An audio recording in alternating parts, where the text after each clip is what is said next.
শেখ হাসিনার এই স্টেটমেন্টটা ফেলে দেবার মতো না। আওয়ামী লীগের সভানেত্রী শেখ হাসিনা গতকালকে উনি বলেছেন যে বাংলাদেশ এবং মিয়ানমারের কিছু অংশ মিলিয়ে পূর্ব তিমুরের মতো একটা খ্রিস্টান রাষ্ট্র করবার ষড়যন্ত্র হচ্ছে, মিয়ানমার এখানে একটা খ্রিস্টান স্টেট বানাবে, যেটাতে উনি রাজি হন নাই বলি পশ্চিমারা ওনার উপরে অনেক খ্যাপা, নামটাম বলেন নাই, একটা সাদা রাষ্ট্রের কথা, শ্বেতাঙ্গ রাষ্ট্রের কথা বলেছেন যে তারা বেস চেয়েছে, বেস দেয় নাই, বেস দিলে উনি আবার ক্ষমতায় আসতে পারতেন। তো বেইজের আলোচনাতে যাব না, প্রথম আলোচনাতে থাকবো, কারণ এটা খুব গুরুত্বপূর্ণ একটা কথা যে বাংলাদেশের একটা অংশ, বান্দরবন, পার্বত্য চট্টগ্রাম এই অংশ এবং বার্মার কিছু অংশ মিলিয়ে একটা খ্রিস্টান রাষ্ট্র করবার চক্রান্ত হচ্ছে পূর্ব তিমুরের মতো। এখন ইন্টারেস্টিং হলে তাহলে পূর্ব তিমুরটা কি, এখানে কি হয়েছে সেটা বোঝা দরকার। পূর্ব তিমুর হচ্ছে, আপনারা যদি মানচিত্র দেখেন, এটা ইন্দোনেশিয়ার যে বড়, ইন্দোনেশিয়ার তো প্রচুর আইল্যান্ড আছে, একটা আর্কোপিলাগো স্টেট বলে আর কি, এবং খুব লম্বাটে আর কি দেখবেন যে, তো সেখানে তিমুর আইল্যান্ডস বলে একটা মানে গুচ্ছ দ্বীপমালা আছে তিমুর, তার পূর্বাংশকে ইস্ট তিমুর লেস্তে বলে আর কি। তো তারা ঐতিহাসিকভাবে 16th সেঞ্চুরি থেকে আপনার পর্তুগিজ কলোনি ছিল, 200-250 বছর পর্তুগিজ কলোনি ছিল। তারপর ইন্দোনেশিয়া এটাকে অ্যানেক্স করে 75-76 সালের দিকে, যেটা এরপরে স্বাধীনতার আন্দোলন এখানে শুরু হয় অনেক বছর থেকে। 2002-তে ফাইনালি ইস্ট তিমুর স্বাধীন হয়ে যায় ইন্দোনেশিয়া থেকে, এবং এটার পুরো প্রসেসের সাথে আসলে পশ্চিমারা জড়িত। জাতিসংঘ স্পন্সার্ড এখানে আইন করা হয়েছে, ইন্দোনেশিয়াকে বাধ্য করা হয়েছে, জাতিসংঘের তত্ত্বাবধানে নির্বাচন হয়েছে, এখানে আমেরিকার বেইজ আছে এখনও, আমেরিকার ডলার এবং ল্যাঙ্গুয়েজ দুইটাই খুব ডমিনেন্টলি এখানে ইউজ হয়। এবং তার লোকেশন যদি দেখেন, আমেরিকার ইন্ডো প্যাসিফিক পলিসি যদি আপনার কাছে পরিষ্কার থাকে, আপনি বুঝবেন যে ইস্ট তিমুরটা সিম্পলি একটা মানে জিও পলিটিক্যাল ভেরি স্ট্র্যাটেজিক গুরুত্বপূর্ণ একটা জায়গা, যেটা পশ্চিমারা বিশেষ করে নেটো ফোর্সরা মনে করেছে তাদের নিয়ন্ত্রণে থাকা দরকার, তাই জায়গাটা তারা আলাদা করে ফেলেছে।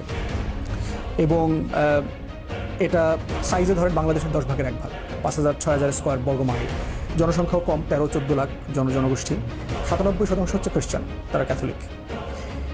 এই মানুষগুলো অধিকাংশ হচ্ছে ঐতিহাসিক যে ওই অঞ্চলের বিভিন্ন আইল্যান্ডে বাস করা মানুষ, যাদেরকে ইন্ডিজিনাস ধর্মের অনুসারী লোকদেরকে আমরা বলতে পারি।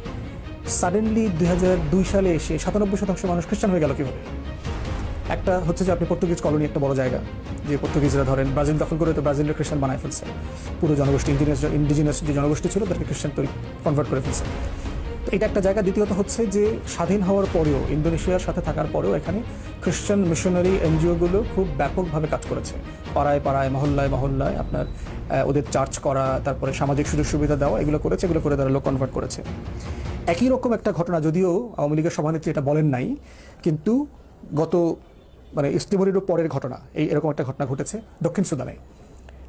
সুদান হচ্ছে টেরিটরির দিক থেকে সবচেয়ে বড় রাষ্ট্র ছিল আফ্রিকার। সেখানেও সুদানের একটা অংশকে 2011 সালে আলাদা করে ফেলা হয়, এবং সেখানে একই রকম পশ্চিমারা হেভিলি ইনভলভ ছিল, এবং একই স্ক্রিপ্টগুলো দেখবেন যে পূর্ব তিমুরের যে স্ক্রিপ্ট, একই স্ক্রিপ্ট সেখানে আমরা দেখেছি। বর্তমানে দক্ষিণ সুদানের জনগোষ্ঠী হচ্ছে 1,10,00,000-এর মতো, বিশাল ভূখণ্ড, 2.5 লক্ষ বর্গ মাইল, বাংলাদেশের 5টা বাংলাদেশের সমান, যদিও খুব প্রোডাক্টিভ ল্যান্ড না, মরুভূমি আছে প্রচুর। জনগোষ্ঠীর 51% খ্রিস্টান। চারপাশে কিন্তু ডমিনেন্ট মুসলিম কান্ট্রি, সুদান আছে, আরও কেনিয়া আছে, তারপরে কঙ্গো আছে, অ্যাঙ্গোলা আছে সম্ভবত, সেন্ট্রাল আফ্রিকান রিপাবলিক, একদম কেন্দ্রে একটা ল্যান্ডলক কান্ট্রি যদি আফ্রিকার ম্যাপের মধ্যে দেখেন সাউথ সুদানকে। আর সুদান তো একটা মুসলিম মেজরিটি রাষ্ট্র, সেখানে 51% হচ্ছে বর্তমান দক্ষিণ সুদানের জনগোষ্ঠী খ্রিস্টান। এবং এটাকে কেন আলাদা করতে হয়েছে? এটা করতে হয়েছে হলো তেলের কারণে। তেলের উপরে ভাসছে পুরো সাব সাহারান আফ্রিকান রিজিয়নে, তৃতীয় বৃহত্তম তেলের মজুদ হচ্ছে দক্ষিণ সুদানে। অতএব একটা সাউথ সুদান, একটা বড় মুসলিম রাষ্ট্র, এত পাওয়ারফুল থাকবে, প্রচুর তেল প্রডিউস করবে, সেটা অবশ্যই পশ্চিমাদের জন্য, যারা বাংলা পৃথিবীর জিওগ্রাফি নিয়ন্ত্রণ করতে চায়, তাদের জন্য এটা কৌশলগতভাবে ভালো কারণ মনে হয় নাই। আর রাষ্ট্রের তো ফেলিওর আছে, খার্তুমের যে সরকার ছিল, মিলিটারি শাসন ছিল, তারা সবাইকে নিয়ে যে রাষ্ট্র করতে হয় সেখানে তারা ব্যর্থ হয়েছে। তারা জনগোষ্ঠীকে আলাদা করে ফেলেছে, বৈষম্য করেছে, অধিকার দিতে ব্যর্থ হয়েছে। এই সুযোগটা বাহিরের লোকজন কাজ করেছে, এবং একইভাবে সেখানেও শত শত ইউরোপীয় এবং আমেরিকান, পশ্চিমা খ্রিস্টান মিশনারি এনজিওগুলো বিভিন্ন নামে বেনামে তারা সেখানে কাজ করেছে এবং মানুষদেরকে করেছে, কনভার্ট করেছে খ্রিস্টানিটিতে। তো দুইটা রাষ্ট্রের বাস্তবতা দেখেন, দুইটা রাষ্ট্র কিন্তু গরিব রাষ্ট্র, ফাইন্যান্সিয়ালি কিন্তু খুব ভালো অবস্থায় নাই, যেহেতু সে ল্যান্ডলক কান্ট্রি, সে তো তেল রপ্তানি পর্যন্ত করতে পারছে না, ভেরি এক্সপেন্সিভ অপশন। আগে সুদানকে টাকা দিতে হইতো খার্তুমের মাধ্যমে, তারপরে হচ্ছে এটা তেল পাইপলাইন দিয়ে এটা এক্সপোর্ট হইতো, কিন্তু সেটা এখন বন্ধ হয়ে গেছে তাদের নিজস্ব যুদ্ধ এগুলোর ব্যাপারে। এখন আসি আমাদের প্রতিবেশী রাষ্ট্রে। বাংলাদেশের সাথে 7টা প্রতিবেশী রাষ্ট্রের সীমান্ত আছে, 7 সিস্টার্স বলে বাংলাদেশের সাথে। ভারতের যে রাজ্যগুলো আছে, সম্ভবত 24টা রাজ্য আছে ভারতের, তার ভিতরে 7টার সাথে বাংলাদেশের সীমান্ত আছে। তার ভিতরে পশ্চিমে হচ্ছে একটাই, পশ্চিম বাংলা। আর যদি উত্তর থেকে ধরেন তাহলে আপনার পঞ্চগ্রাম, কুড়িগ্রাম থেকে নিচে হচ্ছে বাকি রাজ্যগুলোর অবস্থান।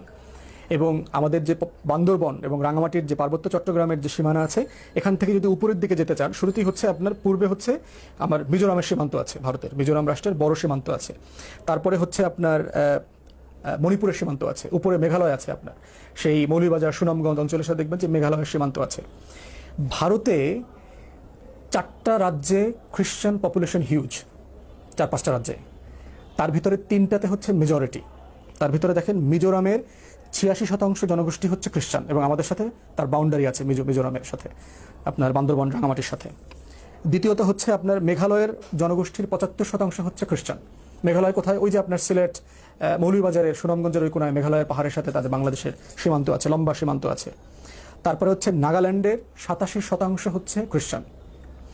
এরপরে হচ্ছে মণিপুরের 42% হচ্ছে খ্রিস্টান। কদিন আগে আপনারা দেখেছেন, গত বছর মণিপুরে খ্রিস্টান মাইনরিটিদের উপরে ব্যাপক আক্রমণ, খুন খারাপি, ধর্ষণের ঘটনা ঘটেছে। এরপর হচ্ছে অরুণাচল, একদম উপরে, তার 30% হচ্ছে খ্রিস্টান। তাহলে দেখেন যে ভারতের এই 7 রাজ্যের 5টা রাজ্যের সাথে, যাদের আমাদের সাথে সীমানা আছে কোনো না কোনো ফর্মে অথবা কানেক্টিভিটি আছে, সেখানে খ্রিস্টান মেজরিটি পপুলেশন হয়ে গেছে কয়েকটা রাজ্যে। শুধু বাকি আছে ত্রিপুরা এবং আসাম। সেই বাস্তবতা যদি চিন্তা করেন, আমাদের বাস্তবতা কি, আমাদের হিল ট্রাক্টসের অবস্থা কি? বাংলাদেশ সরকারের তথ্য মোতাবেক কোনো সলিড কোনো ইনফরমেশন নাই। আমরা জানি না যে আসলে হিল ট্রাক্টসে আমাদের কি পরিমাণ আদিবাসীরা, পাহাড়িরা খ্রিস্টান হয়ে গেছে। এবং এমনও শুনেছি মুসলমান হিন্দু পরিবারের সদস্যরাও ওখানে ব্যাপক হারে খ্রিস্টান হচ্ছে সুযোগ সুবিধার জন্য, নাগরিক সুযোগ সুবিধার জন্য।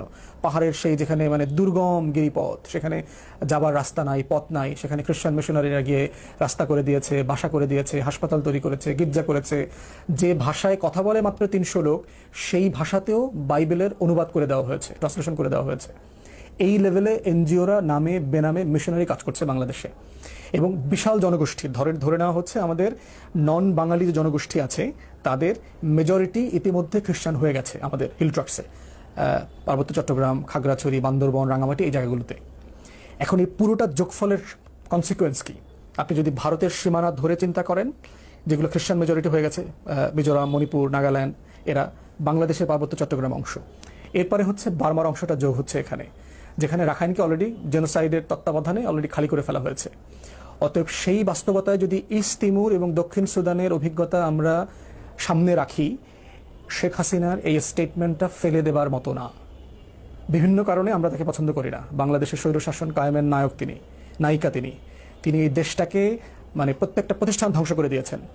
কিন্তু অনেক সময় খারাপ লোকদের কাছ থেকেও ভালো কিছু জিনিসের আইডিয়া পাওয়া যায়।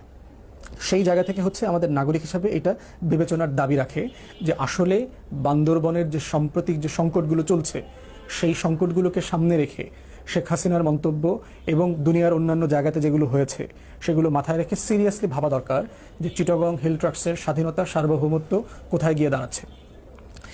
এর আগে আমরা দেখেছি, আপনি দেখেন এই যে মানে কুকি চীন যে জনগোষ্ঠীর কথা বলা হচ্ছে, তাদের ট্রেনিংয়ের ব্যাপারে তো আমরা পড়লাম যে তারা মিজোরামে ট্রেনিং নিয়েছে।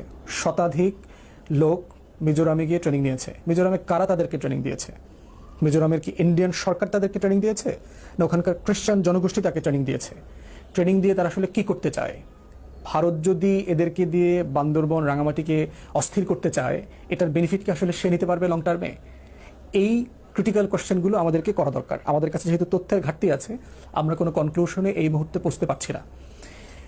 এবং এর আগের ঘটনা তো আমরা জানি, শান্তি বাহিনীকে দিয়ে কি করানো হয়েছে, আমাদের স্বাধীনতা, সার্বভৌমত্বকে যে চ্যালেঞ্জ করা হয়েছে, যেটা এখন অনেকটা ডাউন হয়ে গেছে। কিন্তু ডিফারেন্ট ফর্মে এই সংকটগুলো কিন্তু পার্বত্য চট্টগ্রামে রয়ে গেছে।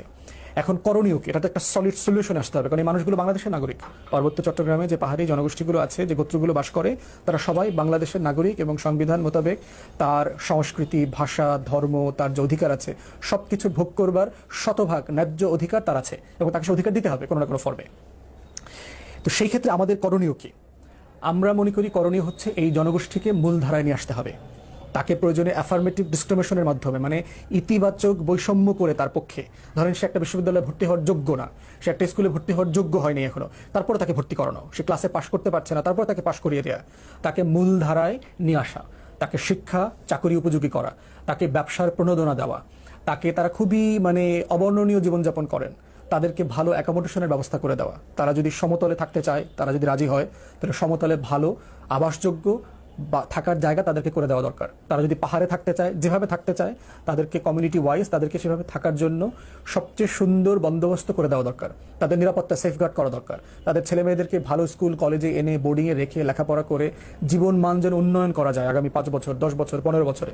পার্বত্য চট্টগ্রামের কোনো গোত্রের ছেলেমেয়েরা পিছিয়ে পড়া থাকতে পারবে না। তারা সবাই বাংলাদেশের মূল ধারায় আসতে পারতে হবে। এটাই হলো সমাধান, যে তাদেরকে মূল ধারার নাগরিক করে ফেলতে পারাটা। দ্বিতীয়ত হচ্ছে সেটা হচ্ছে যে বিদেশি এনজিও এবং মিশনারি কর্মকাণ্ড চিটাগং হিল ট্রাক্স থেকে শতভাগ বাতিল করে দিতে হবে। এদের লাইসেন্স বাতিল করে দিতে হবে, এদের কর্মকাণ্ড বাতিল করে দিতে হবে। এবং এই জনগোষ্ঠীকে বুঝাইতে হবে আপনার যে নাগরিক সুযোগ সুবিধা সেটা বাংলাদেশ রাষ্ট্র এনশিওর করবে। কোনো বিদেশির মাধ্যমে এই সুযোগ সুবিধা আমাদের নাগরিকদেরকে আমরা দিব না। কারণ এটা শুধু বিদেশিদের সুযোগ সুবিধা দেবার বিষয় না, এখানে আমার স্বাধীনতা, সার্বভৌমত্ব জড়িয়ে আছে। অতএব এই দুইটা জিনিস যে কোনো মূল্যে আমাকে করতে হবে। থার্ড যেটা হচ্ছে সেটা হচ্ছে কমিউনিকেশন।